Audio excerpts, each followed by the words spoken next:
what was your first time like when you walked into this flex gym? I was 12 years old, turning 13, playing football, and no, I'm sorry, I was 13, turning 14, and my football coach was going into my freshman year, so that summer my football coach brought me in here for the first time. It was back in 2002. And as soon as I walked in, I saw one guy that was maybe 6'6", 350 pounds, and I thought to myself, I just got done playing this dude in one of my video games. And I said, the hell with that shit. I'm staying here the rest of my life. So, what was the first time meeting Al, the owner of the gym? What was that like? That same time, I saw that same guy that was 6'6", 350 pounds, getting cussed at by Al, and him doing whatever Al told him to do, along with everybody else in the gym. The idea was, my football coach was a trainer here at the time, so he was going to take us away from, or take the athletes he had and put them through Al's program so we could bring it back to the high school gym to the other football players. Okay. So you played football, went through high school under Al's program. Yep. You also did rugby training. Yep. Right. Yep. You actually played it. You played rugby in college. Yep. Okay. So in high school, wrestled, track, football, fought a little bit of boxing, a little bit of combat sports, nothing too serious. Played rugby right before I went to college on the men's league to learn how to play it.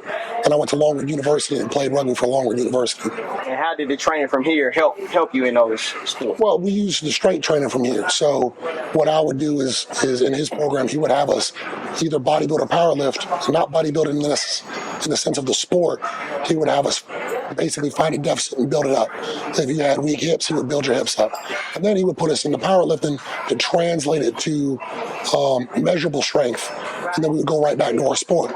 So if we were a football player, for the 4 months we would do maintenance, and for the next 8 months we would do bodybuilding and powerlifting. Gotcha. You see what I'm saying? And based off your sport, so if you're a football player, you know, if you did wrestling for conditioning and balance, if you did track for explosive stuff, you would still do your powerlifting here. So when I got to college, we just maintained that in the seasons that were less important, because rugby you play year round, but it's tournaments and stuff. So you have a main season that we would slow the powerlifting up, and then the off season we would amp the powerlifting back up. Gotcha. All right, man. It's no secret. You're 300 plus pounds, right? Yeah. And you mentioned Muay Thai, boxing. Tell us a little bit about that. Some of us may not know anything about it, but I for sure know that you were a Muay Thai fighter. Yeah. So my family is in the fight industry. My cousin's a professional fighter. He's been fighting his whole life. He became a pro boxer, pro Muay Thai fighter, and by default, we all have to step in line with whoever the pros in the family are. So you can't hang out with him without having to fight, because he's going to fight you whether you wanted to fight or not. So you might as well go ahead and fucking learn how to do it. You might as well learn how to do it, because if anybody knows who my cousin is, Brian Collette, to call him Brian the Lion, he's just one of those guys. He has one speed, and has 100%. So whether he's playing or training, he was 100%. You know, and his training style and stuff isn't for everybody. It's for competitors. It's for people that want to really learn how to fight. So jumping in with his boxing coach, getting an introduction that way, jumping in with his Muay Thai coach, jumping in with him as my coach. Muay Thai is something that we did just out of a passion. You know, we would use our strength training and apply it to Muay Thai so I could develop the fighters more. But I wasn't 300 pounds when I fought. I would fight at 240 pounds. So we cut down. So